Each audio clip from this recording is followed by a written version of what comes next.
के लिए ये जरूरी था कि वो सीएम कैसे बने, इसलिए वो इधर घूमते रहे।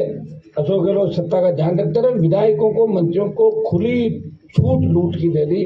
उसका परिणाम ये हुआ कि पीएचडी मंत्री में जोशी, आपके जो चित्तौड़ के विधायक विदुड़ी, नावा के विधायक महेंद्र चौधरी, आपके 3-4 जो एक ये थे जिनका बच्चा पकड़ा गया करौली धौलपुर से, करौली सवाई माधोपुर से, जोरीलाल जी, मलिंगा, और ऐसे करीब 1 दर्जन नाम। और अभी कांग्रेस सरकार में पूर्व मंत्री रहे जिनको ऐसे भी ने ट्रैप किया। और कटारा की गिरफ्तारी हुई जब आरपीएससी के मेंबर की, तब कटारा की नियुक्ति जिसके कहने से हुई, देवाराम सैनी से लेके तमाम सीएमओ का आसपास के लोगों के तार जिस तरह भ्रष्टाचार से जुड़े मिले। और भारतीय जनता पार्टी की चुप्पी इस ओर इंगित करती है कि भाजपा कांग्रेस दोनों मिले हुए हैं। बजरी माफिया जो इधर कांग्रेस के नेताओं के साथ पार्टनरशिप के साथ बजरी का धंधा, गोरख धंधा कर रहा है, ये भारतीय जनता पार्टी के बड़े नेताओं के साथ दिल्ली में होटलों में दिखता है। और वो कहता है कि इस जेब में तो मेरे बीजेपी की टिकट है और इस जेब में कांग्रेस की टिकट है, मुझे क्या करना चाहिए। बजरी के खेल में कई हत्याएं राजस्थान के अंदर हुई। गुर्जर समाज के नौजवान की अभी जो चित्तौड़ के अंदर डेथ हो गई थी गुजरात में इलाज के दौरान, जगह जगह फायरिंग, लूट, टोल नाकों पर गुंडागर्दी, भ्रष्टाचार, बलात्कार। इससे राजस्थान के माथे पे जो भ्रष्टाचार का कलंक लगा। और जिस तरह आरपीएससी जैसी संस्था और जिस तरह संस्थागत भ्रष्टाचार राजस्थान में बढ़ा, अब लोगों को एक ही उम्मीद है कि राजस्थान को बचाएं कैसे। तो राजस्थान को बचाने के लिए राष्ट्रीय लोकतांत्रिक पार्टी पिछले 8 जून से लेकर आपने देखा होगा जुलाई का महीना, जिसमें 1 महीने में 10 से ज्यादा बड़ी रैलियां, 11 कार्यक्रम हमने किए, बड़ी रैलियां भी की, बड़े संघर्ष किए, राजधानी को भी घेरने का प्रयास किया था। हर मोड़ पे अगर छोटी सी भी घटना हो तो राष्ट्रीय लोकतांत्रिक पार्टी के हमारे तीनों विधायक, पार्टी के कार्यकर्ता, पार्टी परिवार और विधानसभा के अंदर भी मजबूती से अगर गहलोत सरकार को घेरने का काम किया, तो आरएलपी के तीनों विधायकों ने राजस्थान में विपक्षी भूमिका निभाई। और देश की पार्लियामेंट के अंदर जब 24 सांसद मोदी का जयकारा बोलते हैं, वो राजस्थान की चिंता भूल जाते हैं, वो इस बात को भूल जाते हैं हम कहां से आ रहे हैं। तब एक व्यक्ति जो नागौर का सांसद है, चाहे किसान का मामला हो, चाहे अग्निपथ हो, चाहे बढ़ती महंगाई हो, पेट्रोल डीजल की कीमतों का मामला हो, चाहे पहलवान बेटियों पर अन्याय अत्याचार हो, वो भारतीय जनता पार्टी को अगर जवाब देता है, देश की सरकार को घेरता है। अगर मणिपुर की हिंसा पे देश की सरकार को घेरता है, तो नागौर का सांसद है जो दिल्ली में राजस्थान के सम्मान की लड़ाई लड़ रहा है, ईआरसीपी को लाने की बात करता है और राजस्थान को विशेष राज्य का दर्जा देने की बात करता है। दिल्ली में भी विपक्ष में और स्टेट में तीनों विधायक विपक्षी भूमिका निभा रहे हैं। और राजस्थान का हर जवान, चाहे अलग अलग, हमारा स्टेट बहुत बड़ा स्टेट है, धौलपुर से बाड़मेर और डूंगरपुर से गंगानगर अगर पूछोगे तो एक ही बात आएगी कि लड़ तो आरएलपी पार्टी रही है, भाजपा तो सिर्फ सत्ता में आने का प्रयास करिए। आप देख रहे हैं कि आरएलपी के संघर्ष का ही परिणाम है कि मोदी को बार बार राजस्थान की परिक्रमा करनी पड़ रही है। कि राष्ट्रीय लोकतांत्रिक पार्टी के जवानों का ही जोश है और मुझे पूरा विश्वास है कि ये जो आने वाला समय, इसे हम मजबूती से लड़ेंगे।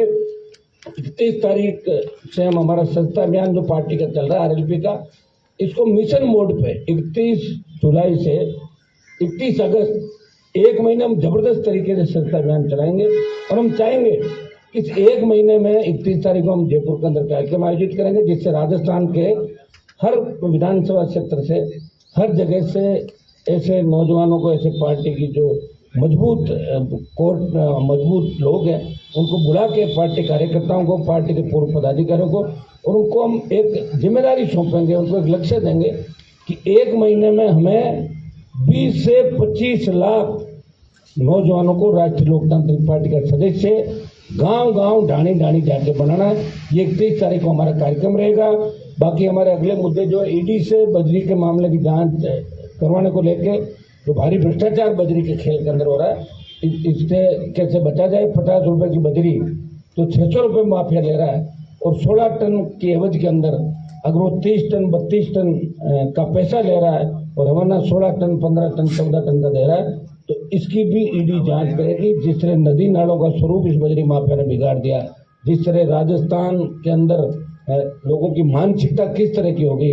आज तो लोग हमारे पास भी आते थे, एक ही बात करते हैं, साहब कोई और शॉर्टकट रास्ता नहीं है क्या सर्विस में जाने का। इससे आप हालात समझ सकते हैं कि क्या स्थितियां राजस्थान की हो गई। अब राजस्थान को बचाने के लिए हम मजबूती से लड़ाई लड़ेंगे। राजस्थान के किसान को भी दोनों पार्टियों ने धोखा दिया। बात अगर कांग्रेस की कर दो कर्ज माफी की बात करती, लेकिन अकेली स्टेट कर्ज माफ नहीं कर सकती पूरा, इसके लिए दिल्ली को भी आना पड़ेगा। केंद्र को भी स्टेट के साथ मिलकर राजस्थान के किसान का तमाम कर्जा माफ करना चाहिए। इसको लेकर भी राष्ट्रीय लोकतांत्रिक पार्टी मजबूती से कांग्रेस और भारतीय जनता पार्टी को उनका वादा याद दिलाएगी। जितने भी हमारे मामले हैं जिनको लेकर हमारी पार्टी का गठन हुआ, टोल मुक्त राजस्थान, आपका फ्री बिजली, कानून का राज, बेमुक्त भ्रष्टाचार मुक्त राजस्थान, मजबूत लोकायुक्त, कर्ज मुक्त किसान, हर खेत को सिंचाई का पानी, ईआरसीपी और अन्य जो मामले हैं जिनको लेकर हमने राष्ट्रीय लोकतांत्रिक पार्टी का गठन किया था, मुद्दों को लेके वो हमारे मुद्दे उसी तरह चलेंगे।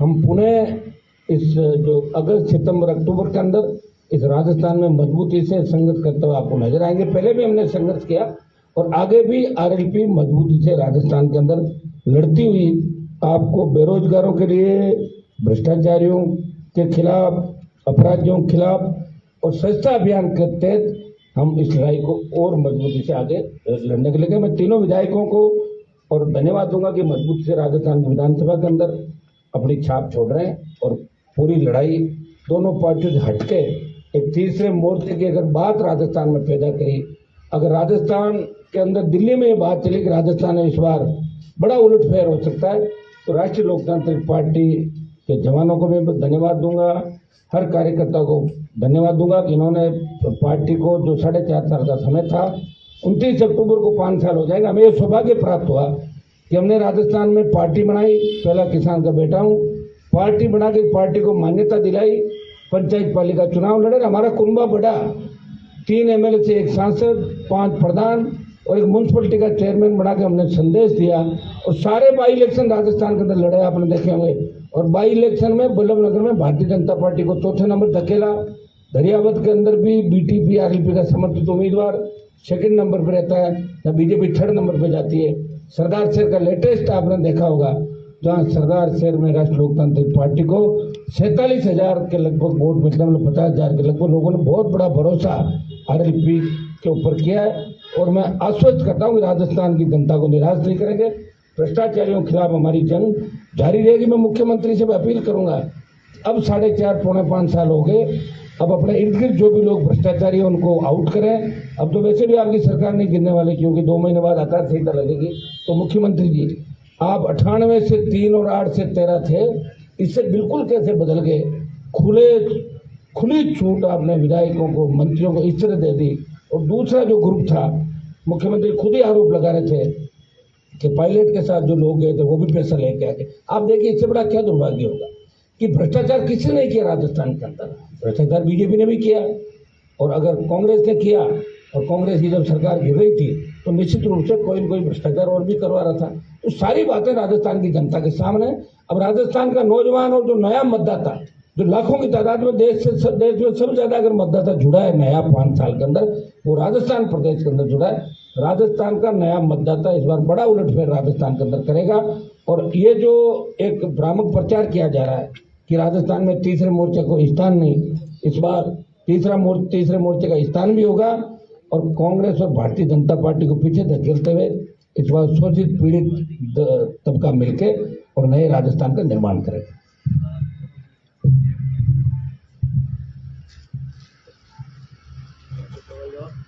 जी भाई साहब, अभी हरीश जी ने प्रेस कॉन्फ्रेंस की थी और कहा था कि आप मोदी को लेकर जिस तरह से मूवमेंट लाए हुए हैं उसमें तो आप ठेकेदारों की मदद करते थे। आप देखिए उन पर खुद पे कितने आरोप लगे, पंजाब से सारा पैसा लेके आ गए और ईडी जब उनके ससुराल पहुंची तो भारतीय जनता पार्टी के हमारे मारवाड़ के एक नेता के घर जाके और कहाँ पैर पकड़ के आया था अमित शाह, सब दुनिया जानती है उनका भाई क्या करता है, परिवार क्या करता है।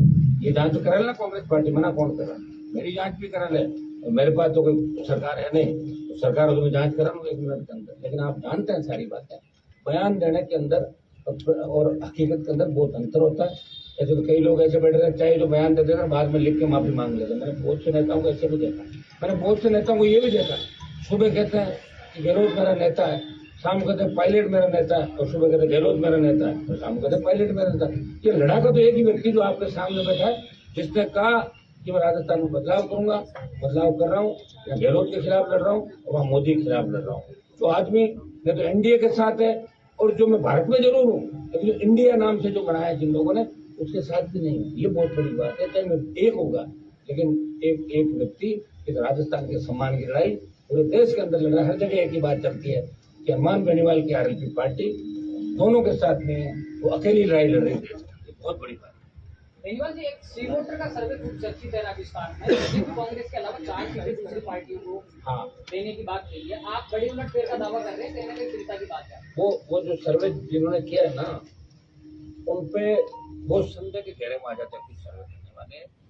आप देखिए 2003 में जो सीट मिली कांग्रेस बीजेपी के अलावा अन्य को कितनी सीटें मिली, आप तो ये पूरा ही अन्य को डाला, उन्होंने किसी पार्टी को नहीं दिया सर्वे ने। उन्होंने तो कहा 5-7 अदर में नाम भी नहीं किया। मैं उसके अंदर बैठा था, उस दिन आपने देखा होगा।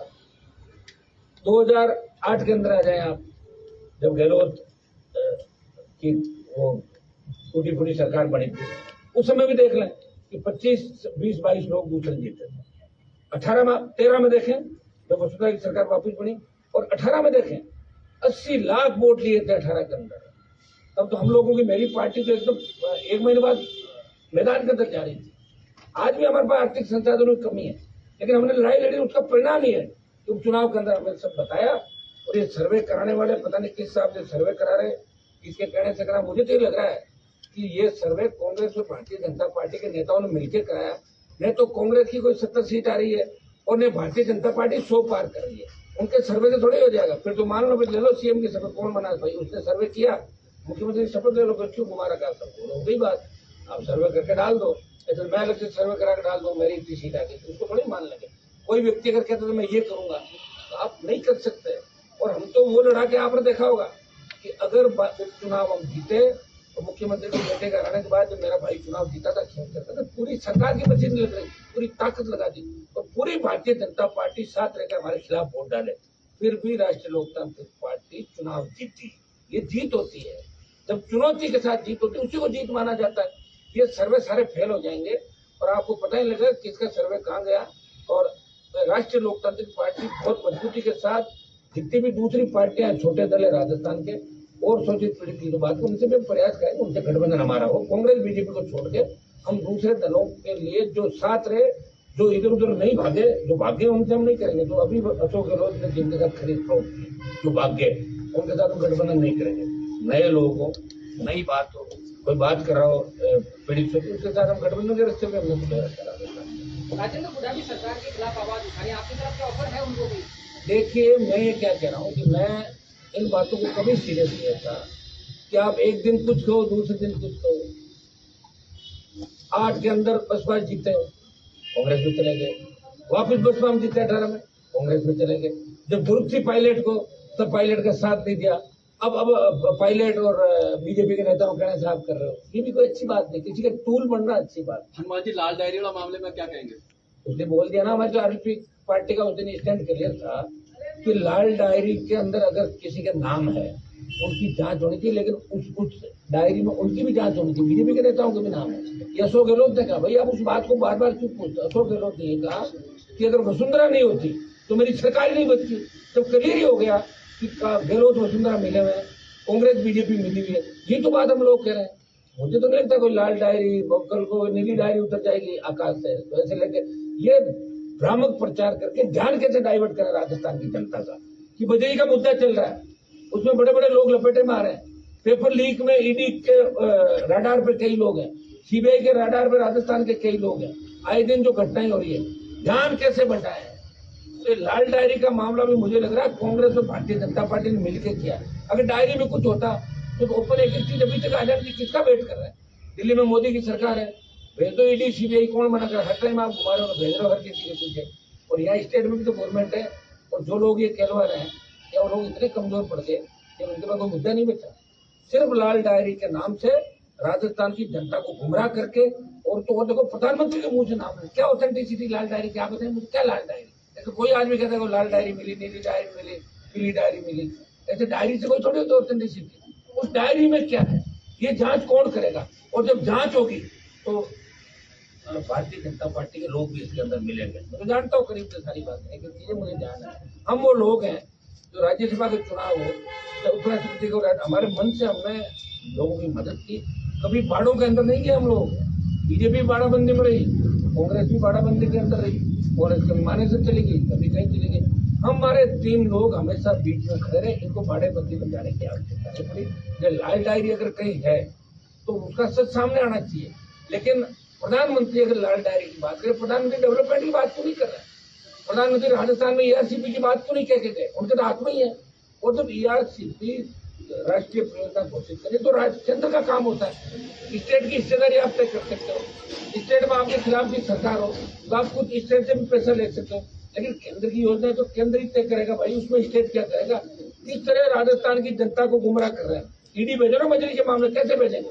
भारतीय जनता पार्टी को जितना चंदा इस बजरी मामले ने दिया है, आज भी इनके लोगों को होटलों के अंदर फ्री रखता है, जहाँ भी इसके होटल है, जैसे कांग्रेस के नेताओं को रखा। तो सारा भ्रष्टाचार का जो खेल है ये दोनों पार्टियां मिलकर कर रही है, और इसको लेके ही हम बजरी के मामले को लेके हम 1-2 दिन बाद हमारा जो 21 तारीख का स्वच्छता अभियान का में कार्यक्रम कर रहे हैं राजस्थान के अंदर, और 25 लाख सदस्य 1 महीने में हम राजस्थान में गाँव डाणी जाके 1 महीने अभियान चलेगा, 31 जुलाई से 31 अगस्त। और उस दरमियान हमारे आंदोलन संघर्ष जारी रहेंगे, और नवंबर लास्ट या दिसंबर फर्स्ट वीक के अंदर चुनाव हो, उसको लेकर आगे की मजबूती के साथ लड़ाई लड़ेगी। चूंकि हम 31 तारीख के बाद 1 सितंबर को हमारी प्रदेश कार्यकारिणी का वापस गठन करेंगे, वो स्वच्छता अभियान की वजह से हमने उस समय भंग कर दी थी। क्या 57 तो पिछली बार लड़ा दी थी, उपचुनाव लड़ाए ना मेवाड़ जिले के, सब जगह आ गए हम तो। कोट बूथ में 30,000, आप तो राजस्थान के बारे में ज्यादातर लोग जानते हैं। कोट बूथ में 30,000, नीम का थाना 25,000, 30,000 सीकर, 12,000 नवलगढ़, 18 का बता रहा हूँ, आप 12,000 नवलगढ़, आप चोमू के अंदर 40, फिर आप बगरू, चाकसू, दूदू 20-20, 12 फुलेरा, नागौर, जोधपुर, बाड़मेर के अंदर जीते 2 नंबर है, बीकानेर, फिर आप आ जाओ मेवाड़ के अंदर कपासन, आप आसीन आ जाए 40,000 प्लस वोट हमने लिए, कपासन में लिए, मसूदा के अंदर लिए, पुष्कर में लिए, चाहे वोट 8, 10, 15, 20,000 जैसे में लिए, लेकिन आरपी की एंट्री 18 के अंदर हो चुकी थी। और जो बाई इलेक्शन हुए उसके अंदर आप देखिए बल्लभनगर जो मेवाड़ के अंदर आता है, हमारी मजबूती रही। दरियावत के अंदर भी लोगों ने सपोर्ट किया, सुजानगढ़ के अंदर अच्छे वोट हमने लिए, सरदार शेख में 47 के करीब लिए, साड़ा के अंदर वोट लिए, 1 सीट हम जीते हैं, आपके सामने विधायक बैठे। तो राष्ट्रीय लोकतांत्रिक पार्टी अब खाली मारवाड़ की पार्टी नहीं है। कई लोग सर्वे में कहते हैं कि पश्चिम राजस्थान के कुछ जिलों में, उनको पता नहीं कि 18 का चुनाव क्या था। अरे भाई, आप इस बात को इग्नोर कैसे कर सकते हो? जो वोट लिया है, जो लड़ रहा है, जो बढ़ रहा है आपके सामने, वो तो बढ़ेगा, घटेगा नहीं। अभी 5 साल के अंदर जो जवान वोट बढ़ा है, हम जवान किसान की बात करते हैं। देश में जब किसानों को जरूरत पड़ी, सत्ता किसने छोड़ी? और जब देश में जवान को जरूरत पड़ी, सेना को ठेके पे दिया। एक ही आदमी बोला कि सेना को ठेके पे नहीं देने देंगे, अग्निपथ वापस लो और सेना की पूर्व की बातें भट्टिया चलो। एक ही व्यक्ति है, वो राजस्थान के नागौर से आता है, तो अपना जवान हमारे साथ बढ़ेगा। ये जांच करा ना सरकार हमारे पार्टी की, हमारी। आप रोज देख रहे हैं, ये आता है आपके प्रिंट मीडिया और इसमें इलेक्ट्रॉनिक मीडिया के अंदर कि किस पार्टी ने कितना चंदा लिया। नाम आया तो नहीं आरपी का, अभी तक बीजेपी कांग्रेस का आ गया नाम, कितने बीजेपी ने प्राप्त किए, कितने को। आप ये भी तो सोचो कि एक व्यक्ति पार्टी कैसे चला रहा है, वो आदमी किस तरह उसको जनता सपोर्ट करिए, किस तरह नौजवान सपोर्ट करें। 1 महीने में 11 रैली वो करता है, एक रैली में कितना खर्चा आता होगा, अपना आप लोग लाते हैं सारा। आप देखिए, एक गाड़ी लेकर रवाना तो रोड पे 200 गाड़ी आ जाती, बदलाव चाहते हैं। ये सही है कि कुछ इलाकों में हो सकता है। अभी मैं दावा कर दूं कि ट्राइबल में मैं बहुत मजबूत हूँ, वहां मैं मजबूत नहीं हूँ, लेकिन ट्राइबल की जो पार्टी मजबूत, उसके साथ खड़ा रहूंगा मैं, वो मेरे साथ रहेगी। लेकिन तमाम राजस्थान के करीब करीब इलाकों का तो राष्ट्रीय लोकतांत्रिक पार्टी को लोग पहली पसंद के रूप में स्वीकार कर चुके हैं। ये सच है, और ये सच आपको नवंबर, आपको 15-20 दिन बाद सड़कों में सच दिखता हुआ नजर आएगा। आरएलपी राजस्थान का राहुल गांधी आए 9 अगस्त को अपने बात देखते हैं उसको अच्छी तरह देखते हैं। अब इनके काम ही रह गए, मोदी जहाँ जाए वहाँ राहुल जहाँ जाए, इनका काम एक सुनो, एक मोदी जी का काम यह रह गया राहुल के बारे में मजाक उड़ाना, और उनका काम ये रह गया वो करना। आप देखिए जो हम तो कह रहे हम 200 भी लड़ेंगे, 200 पे सुनिए, लेकिन हमने ये भी कहा कि अगर गठबंधन होगा, कांग्रेस बीजेपी के अलावा जो दल है, जैसे ट्राइबल की पार्टी हो, जैसे आपकी कोई शोषित पीड़ित की पार्टी हो, कोई छोटा दल हो, अगर वो हमसे गठबंधन करेगा तो उनके साथ भी हम। अगर विधानसभा चुनाव के बाद में किसी कांग्रेस या वो बीजेपी तो ने बाद किसी में को भी समर्थन की जरूरत पड़ी तो क्या आप समर्थन देंगे? ना, हम लेंगे, खुद ही ले लेंगे। तो ऐसी पड़ गई ना, आ जाएगा वही होगा। हमको इसके लिए थोड़ी आए हैं कि समर्थन देंगे लेंगे। तो मेरी भी उम्र बढ़ रही है भाई, 25 साल हो गए लड़ते लड़ते, ये काम थोड़ी करेंगे। अगर हमारी वजह से किसी की सरकार नहीं बनी तो या तो हम चुनाव में चले जाएंगे और या समर्थन खुद ही ले लेंगे। मोदी जी की रैली की जगह पहले खरगाल थी, फिर सीकर कैसे गई? आपने कुछ ये तो बीजेपी के नेताओं को पूछो, आप वही बताएंगे, मुझे थोड़ी तय करी थी करना। बीजेपी और कांग्रेस से गठबंधन नहीं करने की बात तो आपने कह दी, हाँ। आम आदमी पार्टी से करेंगे क्या? बात कर लेंगे ना, मैं ये कह रहा हूँ, मैंने ये नहीं कहा करूंगा, लेकिन अगर गठबंधन होगा तो हम ये चाहेंगे कि गठबंधन, हमें राजस्थान में बदलाव करना। हम ये चाहेंगे कि हर नौजवान को, देखिए जब टिकट मांगने के लिए एक कॉन्टेस्ट में 50,000 बच्चे घूम रहे हैं, कांग्रेस बीजेपी में लंबी लाइन लगा घूम रहे हैं। हम तो चाहते हैं कि नौजवान हमारे साथ जुड़े, उनको टिकट भी देंगे और वोट भी दिलाएंगे हर जगह। 10, 15, 20 हजार वोट हर कॉन्स्टिट्यूंसी में हमारा हो गया। ये आपने देखा होगा, ज्यादा टिकट वितरण युवाओं को देंगे। हाँ, आप खुद विधानसभा का चुनाव लड़ रहे हैं? मैं विधानसभा का चुनाव लड़ूंगा, लेकिन जगह कौन सी होगी इसके लिए अभी तय कर लेंगे। अभी अगली जो प्रेस कॉन्फ्रेंस है उसमें आपको जगह बताएंगे। और जो राजस्थान में ज्यादा फड़फड़ाहट कर रहे हैं ना कांग्रेस बीजेपी का, इनको सबको घर बिठा दूंगा। इसको कांग्रेस वाले बोले सितंबर से टिकट देना शुरू कर देंगे। मैं ये कह रहा हूँ, जो ज्यादा उछल कूद कर रहे हैं उन तमाम कांग्रेस के नेताओं को, वैसे कांग्रेस बीजेपी के अंदर 1.5 दर्जन से ज्यादा मंत्री और बड़े जो नेता पिछली बार मेरी मेहरबानी से राजस्थान की विधानसभा के अंदर पहुंचे थे। ये बात मैं इसलिए कह रहा हूँ आपको कि हमारे पास तैयारी नहीं थी। कहीं हम 15,000 वोट लेते, कहीं 20,000 लेते, फिर आप लोग ही कहते कि तो वोट काटू मशीन होगी, बोलते हो ना आप लोग। तो हमने कहा छोड़ो यार, हमें क्या करना, हम तो जीत रहे हैं। हो गई मदद, किसी की मदद हो गई, किसी की हो गई। अब जो मदद के बाद ज्यादा उछल कूद कर रहा है उनका ऑपरेशन कर देंगे। ऐसा ऑपरेशन कर देंगे कि बिना एक टैबलेट चल रही है वो 7-7, 8-8 टैबलेट खाएंगे, टाइम कर देंगे। कैसे कितने नेता है? 5, 7, 10, 15 कर देंगे। पहले भी हमने किया, पहले भी बहुत से लोगों को जो उछल कूद करते थे उनको ठीक किया। अब सारे तो एक साथ नहीं होते भाई, तो राजस्थान की जनता जागरूक होकर वोट करे जब। अब लोग क्या करते हैं, भूल जाते हैं। कोई भ्रष्टाचारी 5 साल बाहर रह जाता है, फिर एकदम चाहते लोग उसे भ्रष्टाचार को भूल के नया काम चालू कर देते हैं। लेकिन हम याद रखते हैं कि जो किसान विरोधी है, जो भ्रष्टाचारी अपराधी है, उनके साथ हम किसी तरह का मेल जोल और गठबंधन नहीं रखते। ये आप सारी चीजें अच्छी तरीके से जानते हैं। छोटी मोटी पार्टी अभी हुआ बातचीत बातचीत चली रही, रोज ही होती है मेरे बात हो ही रही ना, बात हो ही रही है। लड़ते हम आपको दिख रहे हैं। और ये हमारे जो आंकड़े हैं बाई इलेक्शन के हिसाब अंदाज लगा सकते हो कि तीसरा मोर्चा कौन है राजस्थान में। इस राजस्थान की विधानसभा के अंदर तीसरा स्कोर किसका है? कांग्रेस, भाजपा, आरएलपी, उसके बाद बाकी नीचे। मतलब तीसरे नंबर पर मानते हो अपने आप को? अभी तीसरा मोर्चा कह रहे हैं ना, हम तो नंबर 1 करेंगे। ये चुनाव 18 का था, अब 23 के चुनाव के अंदर अपन चलेंगे। 23 यही कांग्रेस पार्टी थी जिसने हम ये कह रहे हैं बार बार राज कैंप। तो भैया 2008 से 13 के अंदर 12 में 11 में जो दवा योजना चलाई थी, उसके बाद अशोक गहलोत की 21 सीट आई थी। आप ये नहीं सोचे कि राज कैंप चलाने से सारे वोट आपके हो गए। और बीजेपी इस गलतफहमी में नहीं रहे कि बीजेपी को सारे वोट डाल देंगे लोग। भाई इलेक्शन के अंदर बीजेपी की क्या स्थिति रही राजस्थान में नहीं देखिए आप। ये स्थिति आने वाले समय में होगी। इनके पास चेहरा ही नहीं है कोई, मतलब बिना चेहरे के चुनाव लड़ रही है। बार बार प्रधानमंत्री बुला रहे हैं, तो प्रधानमंत्री के चेहरे को भी अगर लोग इतना पसंद करते हैं तो कर्नाटक, हिमाचल के अंदर ये स्थिति भारतीय जनता पार्टी की नहीं होती। आजमा चुके हैं वहां पे, कोई फर्क नहीं पड़ता। लेकिन बार बार पीएम आ रहे हैं, राहुल गांधी बार बार है, इसका मतलब समझो कि आरएलपी की ताकत बढ़ रही है राजस्थान के अंदर। आरएलपी से घबरा के कांग्रेस और भारतीय जनता पार्टी के बड़े नेताओं के अंदर खलबली मच गई। ये बार बार उनको हर 10 दिन में परिक्रमा करनी पड़ रही राजस्थान की। और राजस्थान को तमाम लोग देवताओं के जयकारे बोलने पड़ रहे हैं, जिसके मैं बोल रहा हूँ। हर कोई नेता उसी से जयकारा सुनना पड़ता है। उन्होंने लगा कि जयकारे के साथ ही वोट आ जाएगा। वोट काम करने वाले को आएंगे, जो लड़ेगा, और जो लड़ेगा वही आगे बढ़ेगा। राजस्थान में सोशल मीडिया का जमाना है, हर व्यक्ति इस बात को रखता है कि कौन हमारे लिए लड़ रहा है, कौन खुद के लिए लड़ रहा है, कौन परिवार के लिए काम कर रहा है, कौन जनता के लिए काम कर रहा है। सब समाज को साथ लेकर लड़ाई लड़ रहा है। रोज देखते हैं सोशल मीडिया के माध्यम से, संघर्ष के माध्यम से आप देखते हैं कि लड़ता हुआ कौन दिख रहा है आपको। विकट परिस्थिति।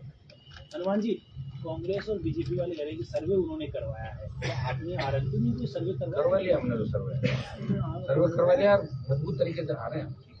हमने आपको क्या कहा कि 70 साल में एक राजस्थान में पार्टी कोई नहीं बना पाया। पार्टी बना के अगर उस पार्टी को मैदान में उतारा और दोबारा से उतारा, 18 के बाद 23 में जा रहा हूँ, तो ये आरएलपी पार्टी। आप इस बात की तरफ गौर क्यों नहीं कर रहे हो? अभी राजस्थान के अंदर ही हो। तो राजस्थान की ये पहचान दिल्ली में बनाई, अब राजस्थान लड़ेगा। हो सकता है लड़ाई में 23 से 28 आ जाए, लेकिन लड़ तो रहा है राजस्थान। ये कम बात है क्या? ये NH8 जाम हुआ तो नहीं था, गुजरात आंदोलन में नहीं हुआ था NH8 जाम। कर दिया ना मैंने एक झटके में, NH8 जाम करो, अग्निपथ के लिए आओ। आ रहा हूँ मैं यार, लड़ ही रहा हूँ भाई, लड़ रहा हूँ तभी तो लोग मानते हैं, बिना लड़ने वालों कौन मानेगा। लेकिन राजस्थान के सम्मान की लड़ाई भी साथ साथ लड़ रहा हूँ। मोदी जी को भी याद आ रहा है कि हनुमान नहीं मान रहा है, ये तो कहलवा तो दिया ना, अरे हनुमान नहीं आ रहा है, NDA इंडिया पीछे पीछे भाग रहे हैं, नहीं मान रहा हूँ, लड़ूंगा। लड़ने वाला वीर होता है भाई, जो लड़ता है कोई वीर कहलाता है। जो मैदान छोड़ के भाग जाता है, सुबह कुछ कहता है, शाम को दूसरा कहता है, सुबह पॉलिटिकल पापा किसी और को, शाम को पॉलिटिकल पापा दूसरा, वो कैसे बनेगा आगे बताओ मुझे। तो खत्म होना उन लोगों को, यही कर रहे हैं ज्यादातर नेता, मंत्री पदों के लिए भाग रहे हैं, जा रहे हैं, पता ही नहीं, जाते जाते टकरा जाते हैं। ये हालात राजस्थान में, और इसको ठीक राजस्थान पार्टी करेगी।